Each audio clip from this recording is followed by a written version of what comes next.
अरे आरती के साथ तो कुछ अलग ही खिचड़ी पका रही थी आरती की सास सरला देवी। मम्मी जी, मेरी सारी साड़ियाँ पुरानी हो गई है, मेकअप का सामान भी खत्म ही है, और चीकू के भी स्कूल का कुछ सामान लाना था। 2000 रुपये दीजिए ना। अरे बहू, क्या जरूरत है इतने पैसों की? अभी तो रमेश की शादी में दिलवाई थी तुझे नई साड़ी, और मेकअप की क्या जरूरत है तुझे? अच्छी खासी गोरी चमड़ी तो है तेरी। ये क्या बात हुई मम्मी जी? सजना सवरने का मन तो हर किसी का होता है, सबकी जरूरतें होती है। पॉकेट मनी तो सबको चाहिए होती है ना। ला कर लो बात। अरे पॉकेट मनी की क्या जरूरत है तुझे? हमारे जमाने में तो कोई किसी को पॉकेट मनी नहीं देता था, और तुझे तो यहाँ अच्छा खाना पीना मिल रहा है, पहनने को कपड़े हैं, घर में जरूरत की हर चीज है, तब पैसों की क्या जरूरत? मम्मी जी, मेरा 7 साल का बच्चा चीकू, उसकी भी जरूरतें होती हैं। पैसे के बिना आज के दौर में किसी का गुजारा नहीं होता। अरे मेरे पोते की चिंता तू क्यों करती है? चीकू को जो चाहिए वो उसका पिता मनोज खुद दिला देगा, और अगर इतने ही पैसों की जरूरत है ना तो अपनी माँ से मांग पैसे, वो भिजवा देगी। इतना बोलकर सास सरला जी अपने कमरे में चली जाती है। आरती मन ही मन बड़बड़ाने लगती है। अपनी माँ से मांगू, ये बोलकर तो चली गई। ये क्या बात हुई भला? अरे मेरी शादी हो गई, उनसे कैसे पैसे मांगू? और मेरे पति परमेश्वर मनोज जी, वो तो पूरी सैलरी अपनी माँ के हाथ पर लाकर रख देते हैं। मांगू तो किससे मांगू? अगले दिन नाश्ते के टेबल पर आरती की ननंद प्रियंका सरला से कहती है, मम्मी मुझे 5000 रुपये जल्दी से दो ना, कॉलेज के लिए लेट हो रहा है। हाँ प्रियंका बेटा, बस अभी देती हूँ, और चाहिए तो बोल, ला देती हूँ तिजोरी से। तुरंत ही सरला पूरे 5000 प्रियंका को दे देती है, और ये देखकर आरती के माथे पर तो अनगिनत बल आ गए थे। ये क्या बात हुई मम्मी जी? मुझे आपने 2000 भी देने से मना कर दिया और प्रियंका को 5000 देने को तैयार हो गई। ये तो गलत बात है मम्मी जी। अरे बहू, इसमें मुंह चढ़ाने वाली कौन सी बात हो गई भला? अरे बच्ची कॉलेज जाती है, घर से बाहर रहती है, कॉलेज के 10 खर्चे होते हैं, जरूरत होती है उसको। जरूरत तो मुझे भी होती है ना मम्मी जी, मेरे और मेरे बेटे के भी खर्चे हैं।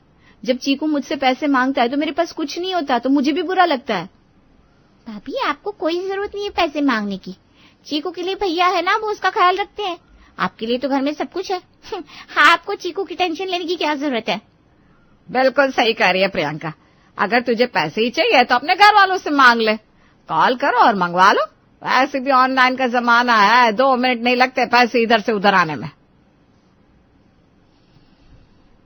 मम्मी जी, मेरे घर वालों की भी अपनी परेशानियां होती हैं।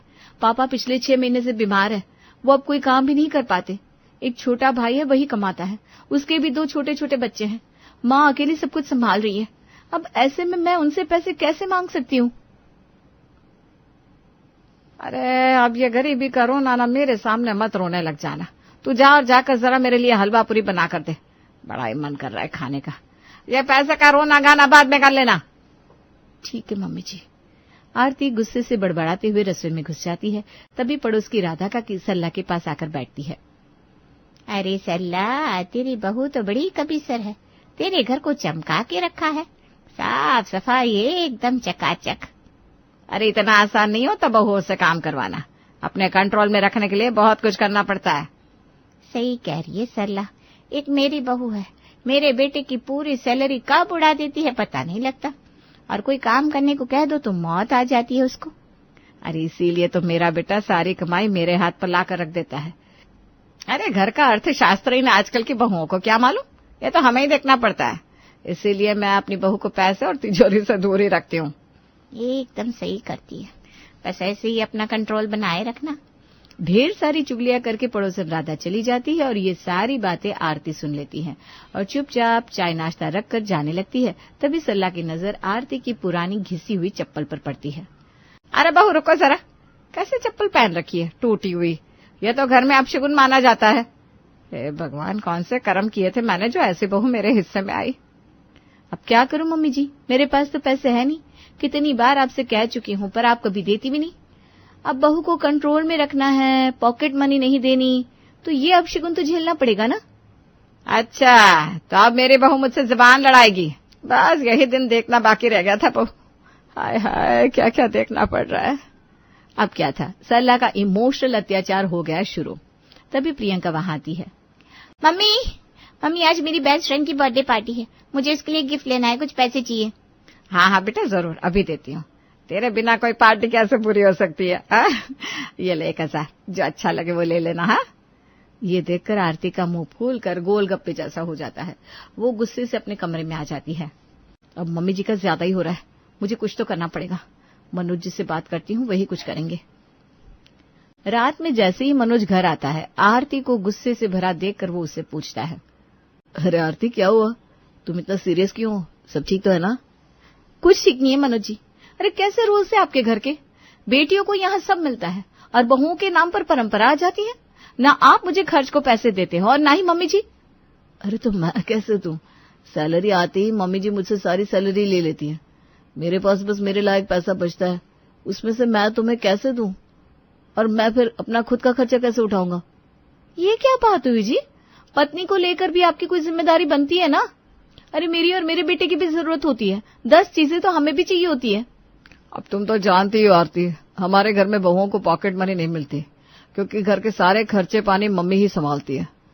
मम्मी ज्यादा बेहतर तरीके से घर को चला सकती है। ये तो आपकी कोई बात नहीं हुई मनोज जी। अब क्या मैं बाहर के लोगों से खर्चे के पैसे मांगूंगी जाकर? अरे इतना टेंशन क्यों ले रही हो? घर में सब कुछ तो होता है ना, पैसे की क्या जरूरत है? और रही बात पैसों की, तो वो तो बड़ों के पास ही रहना चाहिए, वही बेहतर समझते हैं कि कहाँ खर्च करना है। तुमको जब भी चाहिए, जो भी चाहिए, मम्मी जी को बोल दिया करो, वो तुमको सब दिला देगी। चलो अभी मुझे सोने दो, बहुत थक गया हूं मैं। हे भगवान, किस जमाने की सोच के साथ जी रहे ये लोग, इनको कभी समझ में ही नहीं आएगा। मैं ही इन पत्थरों के साथ अपना सर फोड़ती रहती हूँ, इसलिए अब मैं इन लोगों से कुछ कहूंगी ही नहीं। अगली सुबह प्रियंका को देखने लड़के वाले घर आने वाले थे। सरला ने तो मानो पूरा घर सर पे उठा रखा था। अरे बहू, तुझे पता है ना आज अपने प्रियंका को देखने लड़के वाले आ रहे हैं। जल्दी कर, नाश्ता लगा, प्लेटों पर जरा और ध्यान दे, सब मेहमान है। और सुन, चटनी रखी कि नहीं? लड़के की माँ को तीखा पसंद नहीं है। हाँ मम्मी जी, मैंने सब कुछ बहुत अच्छे से कर दिया है, मेहमान खुश होकर ही जाएंगे। हाँ ठीक है ठीक है, अब उनके सामने अपने पैसों को लेकर अपना रोना लेकर मत बैठ जाना। अरे बेटी के ससुराल वाले हैं वो, अगर बात पक्की हो गई तो चटमंगनी और पट ब्याह कर देंगे। मम्मी जी मुझे पता है, आप बिल्कुल टेंशन ना लो, सब अच्छे से हो जाना है। थोड़ी देर में सारे मेहमान आ जाते हैं। माहौल हल्का फुल्का हंसी मजाक वाला था। तभी लड़के की माँ यानी कि प्रियंका की सास उर्मिला इधर उधर नजर घुमाती है। बहन जी, आपकी बहू नहीं दिख रही, कहाँ है वो? अरे आरती बहू, वो तो रसोई में है, सबका नाश्ता बना रही है। कहती है मेहमान आए हैं तो खुद ही बनाऊंगी, और हमने तो भाई कुक रखने को भी कहा था पर मना कर दिया। बड़ा ही पैसा बचाने वाली है हमारी बहू। इतनी गर्मी में? अरे कोई जरूरत थोड़ी है बहू को इतना थकाने की, थोड़ा तो आराम करने दो। हम तो अपनी बहू से कोई काम नहीं करवाएंगे, रानी की तरह ऐश में रखेंगे। सही कह रही हो उर्मिला बहन, पर अभी मेरी बहू की छोड़ो, अपनी बहू प्रियंका की बताओ, कैसी लगी? बात पक्की समझे? बिल्कुल सरला बहन, बस अगले हफ्ते शादी करवा देंगे। मैं कल अपने बेटे संदीप को लेकर आ जाऊंगी, तुम्हारी बेटी प्रियंका और तुम्हारी बहू आरती को भी ले चलेंगे, सब मिलकर शॉपिंग कर लेंगे। अरे ये तो बहुत बढ़िया है जी, प्रियंका अपनी पसंद की शादी की शॉपिंग भी कर लेगी। उनके जाने के बाद आरती चिंता में आ जाती है। वो वहां मनोज और सल्ला से कहती है, मनोज जी, वो लोग मुझे भी कल शॉपिंग पे ले जाना चाहते हैं, पर मेरे पास तो बिल्कुल भी पैसे नहीं है। मेरी सैलरी आने में तो अभी टाइम है आरती, मम्मी जी तुमको पैसे दे देगी। अरे क्या जरूरत है पैसे की? शादी प्रियंका की है, तेरी थोड़ी ना है। इतनी अच्छी अच्छी साड़ियां तो है तेरे पास, क्या जरूरत है फालतू में पैसा खर्च करने की? वो बात नहीं है मम्मी जी, पर मैं कुछ खरीदूंगी नहीं तो संदीप के घर वालों को अजीब लगेगा ना। अरे इसमें क्या अजीब लगना, बोल देना कुछ पसंद नहीं आ रहा। देख अब ज्यादा दिमाग मत लगा, इतनी ही जरूरी है शॉपिंग करनी तो अपनी माँ को फोन कर दे या अपने भाई को भिजवा देंगे, उनके भी तो हक होंगे ना बहन को लेकर। समझ चुकी हूँ, 100 बातें सुनने पर भी फूटी कौड़ी नहीं मिलने वाली मुझे, और मैं बेवकूफ हर बार इन लोगों को अपनी बात समझाने आ जाती हूँ। मैं ही बेवकूफ हूँ। आरती खुद से बड़बड़ाते हुए कमरे में चली जाती है। अगली सुबह होते ही संदीप और उर्मिला पहुंच जाते हैं सरला के घर। प्रियंका, संदीप की माँ उर्मिला, आरती और उसका बेटा चीकू सब टैक्सी में बैठकर बाजार की ओर निकल पड़ते हैं। हम लड़की वाले हैं, टैक्सी का भाड़ा मैं खुद ही दे देती हूँ, वरना इन लोगों को अजीब लगेगा, पता नहीं क्या सोचेंगे हमारे बारे में। जैसे ही संदीप किराया देने लगता है तो आरती बोल पड़ती है, अरे संदीप भैया आप रहने दीजिए, किराया मैं दे देती हूँ। ठीक है भाभी, आप दे दो। आरती अपने पर्स में पैसे ढूंढने लगती है। हे भगवान, इसमें तो सिर्फ कुछ सिक्के ही पड़े हैं, पैसे तो बिल्कुल भी नहीं है, अब किराया कैसे दूं? ये लोग क्या सोचेंगे मेरे बारे में। इनकी बहू तो टोटली कंगाल है। क्या हुआ आरती भाभी, पैसे नहीं मिल रहे? वो दरअसल संदीप भैया, लगता है मेरा पर्स घर पर ही रह गया, इसलिए किराया। अरे आप चिंता न करो, मैं दे देता हूँ। आप दो हम दे, एक ही तो है। संदीप टैक्सी का किराया दे देता है। सब लोग शॉपिंग करने लगते हैं। बेटा टैक्सी का भाड़ा तूने दिया? किराया देने को तो आरती बोल रही थी। हाँ मम्मी, आरती भाभी का पैसे वाला पर्स वो घर पर ही भूल गई है। बेटा वो कोई पर्स वर्स नहीं भूली, उसका पर्स उसके बैग में ही है। मुझे लगता है उसके पास खर्चे के पैसे ही नहीं रहते। मुझे भी यही लग रहा है मम्मी कि उनके ससुराल वाले उनको खर्चा नहीं देते। खैर हमें क्या, शॉपिंग पे ध्यान देते हैं। सब लोग शॉपिंग में बिजी हो जाते हैं। तभी चीकू आरती से जिद करने लगता है। मम्मी वहाँ आइसक्रीम वाला है, मुझे चॉकलेट आइसक्रीम खानी है, दिलाओ ना।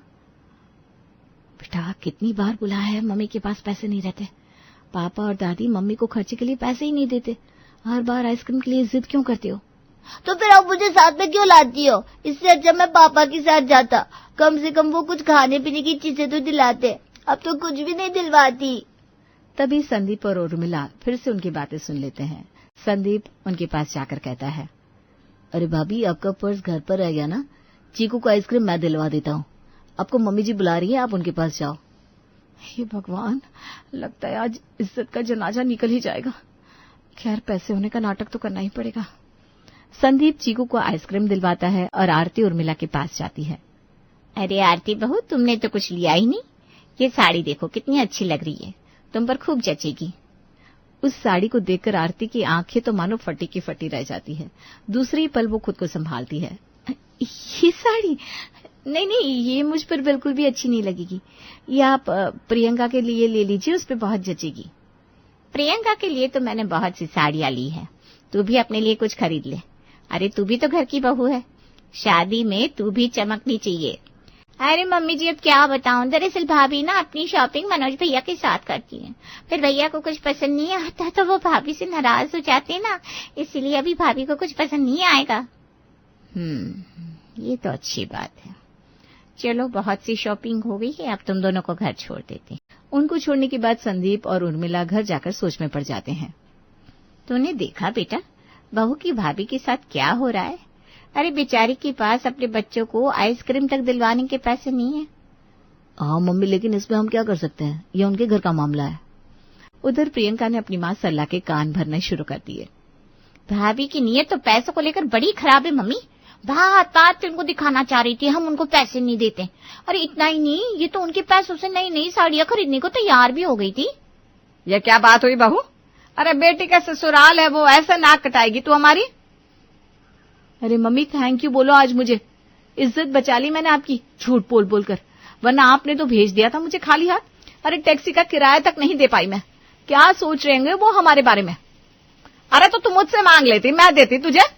कल मांगे थे मम्मी जी, आपने साफ देने से मना कर दिया। चल जाने दे, जो हो गया सो हो गया। आगे से उन लोगों से तो दूर ही रहना। कुछ ही दिनों में प्रियंका और संदीप की शादी अच्छे से हो जाती है और प्रियंका उनके घर में बहू बनकर आ जाती है। कुछ दिन अच्छे से बीतते हैं और फिर प्रियंका की फरमाइश शुरू हो जाती है अपने पति से। संदीप शादी को 20 दिन होने को आए हैं, आपने मुझे एक बार भी जेब खर्च नहीं दिया। मुझे कुछ पैसे चाहिए थे, थोड़ा शॉपिंग करना है, कुछ जरूरी चीजें लेनी है। पैसे? वो तो मैंने मम्मी को दे दिए। तुम चाहो तो मम्मी से ले लो, जो भी करना है, क्योंकि हमारे यहाँ तो बहुओं को पॉकेट मनी नहीं मिलती। ये क्या बात हुई संदीप? काम आप करते हैं, मैं पैसे मम्मी से कैसे मांगू? मैं आपकी जिम्मेदारी हूँ, मैं आपसे नहीं मांगूंगी तो किससे मांगूंगी? देखो प्रियंका, हमारे घर का तो यही रूल है, मेरी सारी सैलरी आते ही मम्मी ले लेती है और तुम्हें देने के लिए मेरे पास कुछ भी नहीं है, इसलिए जो भी चाहिए मम्मी जी से बोल दो। इतना बोलकर संदीप वहां से 9, 2, 11 हो लेता है। पैसे के बिना जीवन ना बाबा ना मैं ना जी पाऊंगी। हिम्मत करके मम्मी जी से मांग लेती हूँ, कम से कम मेरी शॉपिंग तो हो जाए। प्रियंका उर्मिला के पास जाकर बड़े अक्कड़ कर कहती है, मम्मी जी जरा कुछ पैसे चाहिए थे, बहुत अर्जेंट है, 5000 देना तो। बिल्कुल नहीं प्रियंका बहू, मेरे पास कोई पैसे नहीं है। और हाँ, यहाँ कोई पैसे के पेड़ नहीं लगते। अब चाहा जब चाहा तोड़ लिए। तुम्हें चाहिए तो अपनी मम्मी से फोन करके मांग लो। यहाँ की बहुएं ऐसी फरमाइशें नहीं करती। अरे अपनी मम्मी से क्यों मांगू? मेरी शादी संदीप से हुई है ना, तो खर्चे का हक भी तो संदीप का हुआ ना। क्यों? जब तुम्हारी भाभी मांग सकती है अपने घर वालों से, तो तुम क्यों नहीं मांग सकती बहू? तब तो ये हक याद नहीं आया तुम्हें? तुम लोग भी अपनी भाभी को खर्च नहीं देते ना? ये क्या हो रहा है? ये तो सेम टू सेम आरती भाभी की तरह मुझे ट्रीट कर रहे हैं। हे भगवान, क्या करूं? इसके बाद प्रियंका बेचारी कई बार अपने पति से, कई बार अपनी सास से पैसे मांगती है, पर मिलता बेचारी को चिल्लर भी नहीं। थक हार कर वो अपने घर आती है। माँ, ये मेरे साथ क्या हो रहा है? बिल्कुल आरती भाभी की तरह। मम्मी जी और संदीप ने क्लियर बोल दिया, पैसे अपनी माँ से मांगो। मम्मी, मुझे नहीं रहना वहाँ, मैं पैसों के बिना नहीं जी सकती, इसलिए मैं यहाँ आ गई। प्रियंका को देखकर सरला को एहसास होता है, बेटा आरती बहू के साथ हमने जो किया, भगवान ने उसी की सजा दी है हमें। पर अब मुझे एहसास हो गया है कि हर बहू को खर्चा मिलना चाहिए। आरती बहू, अपनी सास को एक मौका और दे दे, ये सास पूरी तरह बदल कर दिखाएगी। आपको एहसास हो गया ना मम्मी जी? मेरे लिए यही बहुत बड़ी बात है। ये सुनकर सारे लोग खुश हो जाते हैं। उसके बाद से सरला और प्रियंका आरती से माफी मांगते हैं। फिर क्या था, आरती सरला की चहेती बहू बन चुकी थी और तिजोरी की चाबी अब आरती के हाथों में थी। तो वहीं प्रियंका का पति और उसकी सास भी प्रियंका को पॉकेट मनी देने लगे थे। उनका प्लान कामयाब जो हो गया था। चिंटू बेटा, क्या है ये? आज भी तूने लंच फिनिश नहीं किया? मैं परेशान हो गई हूँ रोज रोज के इस नाटक से। आज तेरी टीचर को नोट लिखकर भेजूंगी। ऐसे कैसे चलेगा? मम्मा, आपको पता है मुझे रोटी सब्जी खाना पसंद नहीं है, फिर आप क्यों मुझे जबरदस्ती रोज रोज वही खाना देती हो? आप मेरी पसंद का खाना दोगी तभी तो खाने का मन करेगा, और अगर आपने नोट लिखा तो मैं स्कूल ही नहीं जाऊंगा। चिंटू की बात सुनकर अब पारुल को और भी ज्यादा गुस्सा आ जाता है। क्या होता है तुम्हारी पसंद का खाना है? तुम्हारी ये रोज रोज की चिक चिक से परेशान हो गई हूँ मैं। समझ में नहीं आता क्या बना दो ऐसा जिसे खाकर तुम खुश हो जाओ और टिफिन खत्म कर लो। अरे बहू, छोटा बच्चा है, क्यों जबरदस्ती करती है? बना दिया करना इसकी पसंद का खाना। माँ जी, स्कूल के कुछ नियम कायदे होते हैं जिन्हें मानना पड़ता है। स्कूल में हेल्दी फूड लेकर जाना होता है। रोज रोज जंक दूंगी तो स्कूल से नोटिस आ जाएगा। कोई स्कूल अपने क्लासरूम का माहौल खराब नहीं करना चाहता। इसकी देखा देखी फिर बाकी बच्चे भी जंक फूड की डिमांड करेंगे। भैया तुम देखो क्या देना है क्या नहीं। बस मेरा पोता भूखा रहेगा तो मैं तो तुझे ही कहूंगी। दोपहर में खाना बन गया क्या? आज क्या बनाया लंच में? दाल चावल और रायता। तू रोटी खाएगा तो मैं रोटी बना दूंगी। छी, कौन खाता है इतना बोरिंग खाना? मुझे नहीं खाना। आप ऐसा करो, मेरे लिए इटालियन पास्ता बना दो, कुछ स्पेशल खाना है मुझे। बेटा, ढाबे में नहीं घर में रहते हो तुम, इसलिए थोड़ा सोच कर बात किया करो। जो बना है सबको वही खाना है। मामा के पास और भी काम रहते हैं घर में। मम्मी, आपने नहीं बनाया तो मैं खाना ही नहीं खाऊंगा। पारुल चिल्लाती रह जाती है, लेकिन चिंटू जाकर अपने कमरे में कंप्यूटर पर गेम खेलने लगता है। माँ जी, मैं थक गई हूँ इस लड़के से। उसको देखकर अब रिचा भी ऐसी ही हरकतें करने लगी है। वो भी 3 दिन से अपना टिफिन वापस ला रही है। मुझे समझ में नहीं आ रहा कहाँ गलती हो रही है मेरी परवरिश में। आप तो बड़ी है माँ जी, आपको 3 बच्चे पालने का अनुभव है, आप ही कुछ करिए ना। अरे बहू, ये कोई आज की समस्या नहीं है, ये तो हर माँ बाप को झेलना ही पड़ता है।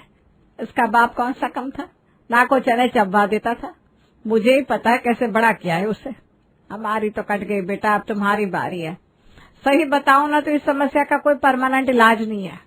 बस सभी माओ को अपने तरीके से साम दाम दंड भेद लगाकर सब हैंडल करना पड़ता है। अब बच्चे तेरे हैं तो उनकी कमजोर नस पकड़ना तेरा काम है। माँ जी के पास नहीं मिलेगा इसका हल, तुझे खुद निकालना पड़ेगा बेटा। सास ने तो सारी बाजी बहू की ओर करके अपने हाथ झाड़ लिए थे, लेकिन बच्चों को भर पेट हेल्दी खाना खिलाना पारुल के लिए भारी चुनौती बना हुआ था। अगले दिन, मम्मा, पराठा पूरी बनाने का मन हो तो मेरा टिफिन ही मत लगाना, मैं नहीं खाने वाला। हाँ मम्मी, मेरा भी मत लगाना। आपको पता है हमारे फ्रेंड मजाक उड़ाते हैं हमारे देसी खाने का। आप कभी तो कुछ खास बना दिया करो। सबसे ज्यादा तो इन मॉडर्न मम्मियों ने बेड़ा गर्क करके रखा हुआ है।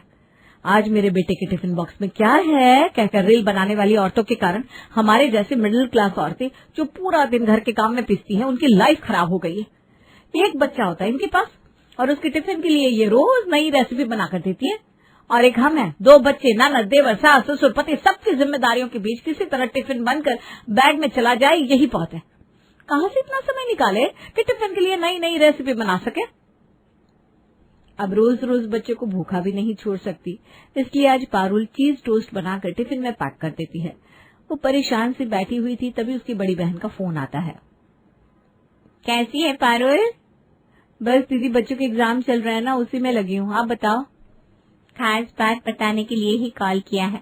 मकान का मुहूर्त है मेरे यहाँ और तुझे आना है बच्चों के साथ। एग्जाम खत्म हो जाएंगे, फिर आराम से 4-6 दिन रुक कर जाना। दीदी के जिद करने पर पारुल अगले सप्ताह दिल्ली पहुंच गई थी। अगले कुछ दिन मकान की पूजा की तैयारियों में बीत गए और पूजा होने के बाद जब दीदी थोड़ा फ्री हुई तो वो बच्चों के पास जाकर बैठ गई। मौसी, हम तो परसों चले जाएंगे, आपने तो हमें घुमाया ही नहीं। अरे ऐसे कैसे? अभी तो तुम दोनों को शॉपिंग भी करानी है। अच्छा, मार्केट चलते हैं, तुम दोनों अपने लिए ड्रेस ले लेना और फिर कुछ अच्छा सा खिला दूंगी तुम्हें। अरे वाह मौसी, मजा आएगा। दोनों बच्चे मौसी और मम्मी के साथ मार्केट आ गए थे। कुछ देर तक शॉपिंग के बाद भूख लगी है, आज तो दिल्ली का कुछ स्पेशल खाना खाएंगे हम। अरे नहीं, मौसी ने खाना घर पर बनाकर रखा है, घर चलो वहीं खाएंगे। अरे कोई बात नहीं, बच्चे हैं। दीदी भूल गई आप, मैंने बताया था ना उनकी आदत। आप इन्हें बाहर का कुछ खिला देंगी, फिर 10 दिन तक इनके सर से उसका भूत नहीं उतरेगा और ये घर का खाना भूलकर दिन रात वही मांगेंगे। अरे तू क्यों चिंता करती है, वो सब मेरी जिम्मेदारी है। मौसी, क्या खिलाओगी आप? बेटा, पिज्जा बर्गर बहुत खा लिया तुमने, आज तुम्हें स्पेशल वाला आइटम खिलाती हूँ। ये हमारे चांदनी चौक का फेमस फूड है। मौसी दोनों बच्चों को एक स्टॉल पर ले जाती है और वेज रोल खिलाती है। वाह मौसी, कमाल कर दिया, ये तो बहुत टेस्टी था। इसके सामने वो पिज्जा बर्गर की कोई जगह ही नहीं है। मेरा तो दिल कर रहा है खाता जाओ खाता जाओ। एक और ले सकते हैं क्या? हाँ हाँ बेटा, क्यों नहीं, जी भर के खाओ। चिंटू और रिचा ने मौसी के साथ 2-2 वेज रोल खाए और उसके बाद उंगलियां चाटते हुए दोनों खुशी खुशी घर लौट आए। दीदी, मैंने कहा था ना इन्हें बाहर का कुछ मत खिलाओ, चुपचाप घर ले चलो, घर का ही खाना खिलाएंगे। अब आप देख लेना, खाना खाने के नाम पर दोनों मुंह बनाएंगे और फिर से बाहर का खाना खाने की जिद करेंगे। अरे तू क्यों परेशान होती है, अगर जिद करेंगे तो खिला देंगे, क्या फर्क पड़ता है। दीदी, फर्क क्यों नहीं पड़ता, इसी बात से तो मैं इतनी परेशान हूँ। दोनों ने मेरा जीना मुश्किल करके रखा है। घर का कोई भी खाना इन्हें पसंद ही नहीं आता, बस हर रोज चटर पटर चाहिए, पूरी पराठा रोटी इस तरह की चीज टिफिन में दे दो तो टिफिन खाए बिना वापस ले आते। अब आप ही बताओ, ये पिज्जा बर्गर नूडल्स और वेज रोल, ये क्या रोज रोज खिलाना सही है? ना तो ये बजट के लिए सही है और ना ही इनकी सेहत के लिए। अब मैं तो इनकी माँ हूँ ना, मुझे सब कुछ देखना पड़ता है। इनकी तरह नहीं ना कि सिर्फ चप्पड़ चप्पड़ जुबान चला दो। कल को उनकी सेहत खराब होगी तो उसका दोष भी तो फिर माँ को ही दिया जाएगा ना। बिल्कुल ठीक कह रही है तू। और तुझे क्या लगता है मेरे मोना और मोन्टू बहुत सीधे साधे थे या ऐसे ही बड़े हो गए? अरे छोटी, हर बच्चा करता है ये तमाशा। मैं तुझे उसे हैंडल करने की टेक्निक बताती हूँ। मेरे दोनों बच्चों को ना चिली पोटैटो खाने की लत लग गई थी। अब रोज रोज चाइनीज खाना इनको खिलाते तो हड्डियां गल जाती दोनों की, इसलिए मैंने एक बहुत अच्छी ट्रिक निकाली। आलू की बजाय शक्करकंदी के चिली पोटैटो बनाकर खिलाया मैंने इन्हें। कुछ दिनों में इनका भूत उतर गया। तू भी ऐसा ही कर। इन्हें बहुत शौक चढ़ा है ना वेज रोल खाने का, तो ठीक है, किसने कहा तुझे वेज रोल बाजार से ही लाकर खिलाने? अगर तू इनकी माँ है, अगर ये शेर है तो तू सवा शेर बन जा। मेरी बात समझ में आ रही है ना कि मैं तुझसे क्या कहना चाह रही हूँ? हाँ दीदी, सब समझ गई, बिल्कुल ठीक कह रही हो आप। अब मुझे इन्हें बताना पड़ेगा कि मैं इनकी माँ हूँ। पारुल दीदी के यहाँ से लौटकर वापस अपने घर आ गई थी। घर आने के बाद वही हुआ जिसका पारुल को डर था। मम्मी, मुझे नहीं खानी रोटी सब्जी, मुझे आज आप वेज रोल मंगवा कर दो। देखा आपने मौसी ने हमें कितनी टेस्टी टेस्टी चीजें खिलाई, और एक आप हो बस रोज रोज रोटी सब्जी। कुछ नया बन ही नहीं सकता हमारे घर में। अरे क्यों चिंता करी मेरी प्यारी बेटी, तुझे वेज रोल खाना है ना, मम्मा बना कर देगी। चिंटू, क्या लगता है मौसी के यहाँ जाने से ना मम्मी सुधर गई है। आज तो मम्मी वेज रोल खिलाने के लिए चुपचाप मान गई। कुछ देर बाद पारुल वेज रोल बनाकर बच्चों के सामने ले आती। अरे वाह मम्मी, आपने तो सच में बना दिया, आप तो दुनिया की बेस्ट मम्मी हो। हमें तो यही लगता था आपको हमारे पसंद का खाना बनाने में प्रॉब्लम है, लेकिन आज तो आपने बिना गुस्सा किए हमारे चॉइस का खाना बना दिया। अच्छा, आप ये वेज रोल हमारे लिए हर रोज बना सकती हो क्या? हाँ बेटा, क्यों नहीं, मुझे क्या परेशानी है, बस तुम दोनों खुशी खुशी खाना खा लिया करो, इससे ज्यादा मुझे और कुछ नहीं चाहिए। चिंटू और रिचा बहुत दिनों बाद आज खुशी खुशी अपना टिफिन लेकर स्कूल गए थे बच्चों के जाने के बाद। क्या बात है बहू, ऐसे कौन सी गुट्टी चाट कर आई हो तुम सबके साथ कि आज सुबह स्कूल जाने के समय घर में बिल्कुल कलेश नहीं मचा। तेरे बच्चों ने फरमाइश करी और तूने फटाफट पूरी भी कर दी। सास की बात सुनकर पारुल मुस्कुराने लगती है। माँ जी, ये फरमाइश पूरी करना एक भ्रम है, इससे ज्यादा कुछ नहीं।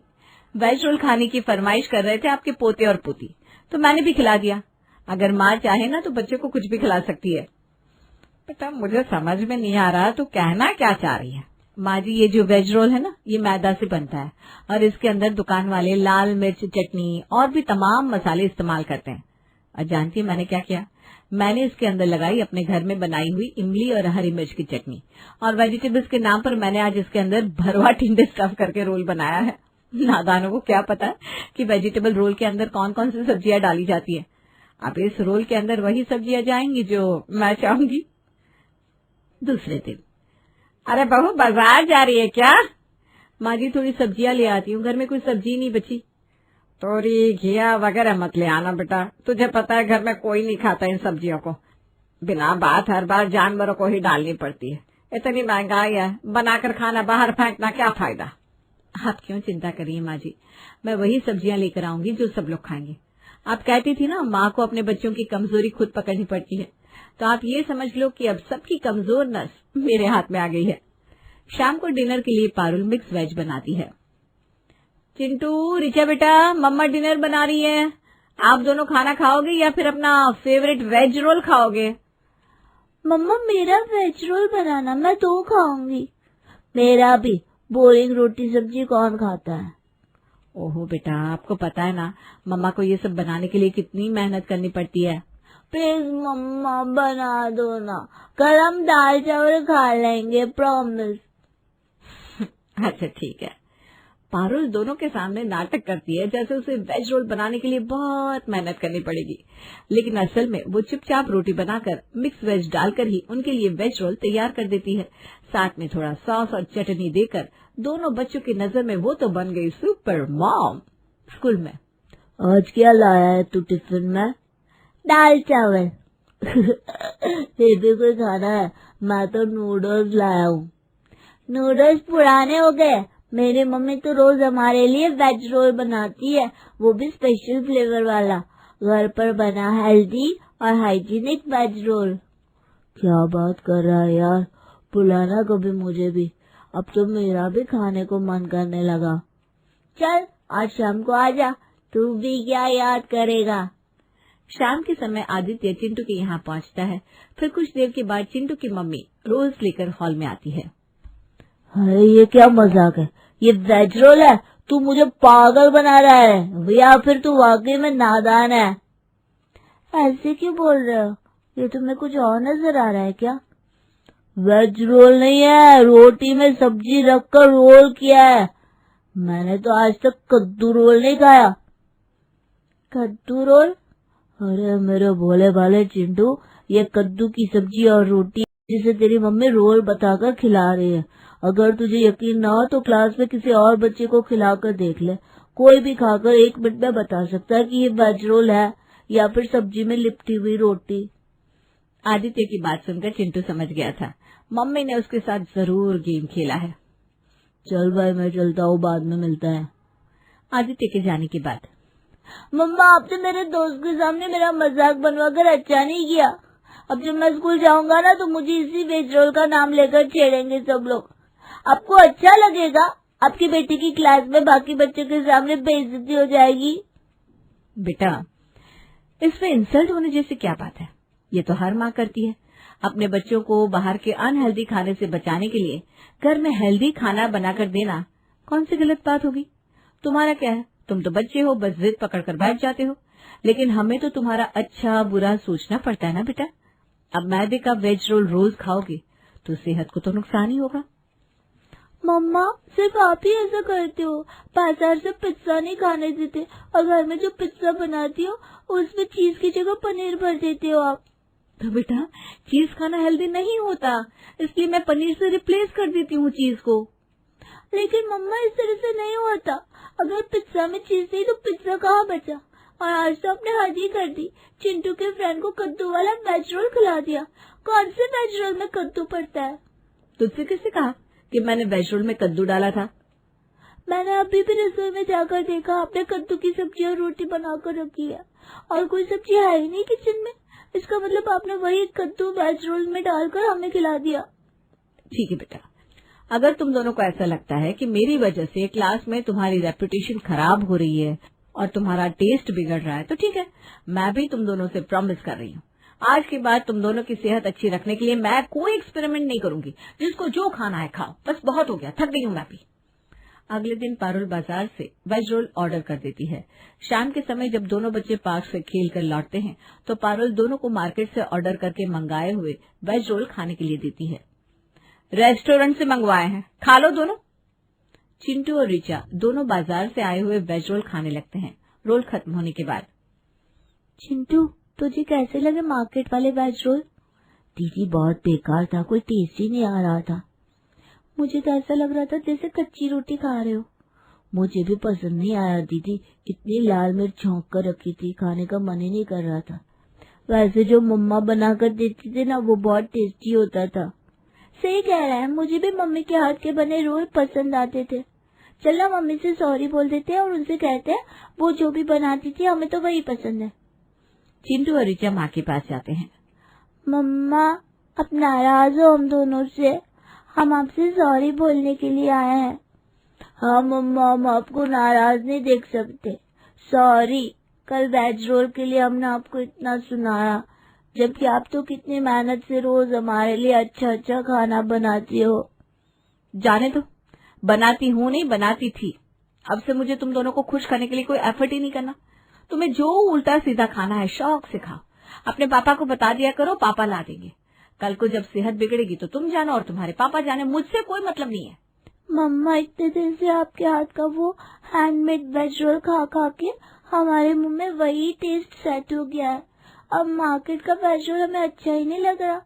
अब जाने दो ना ये मार्केट के वेज रोल को, आप हमारे लिए घर में ही बना दिया करो जैसे पहले बनाती थी।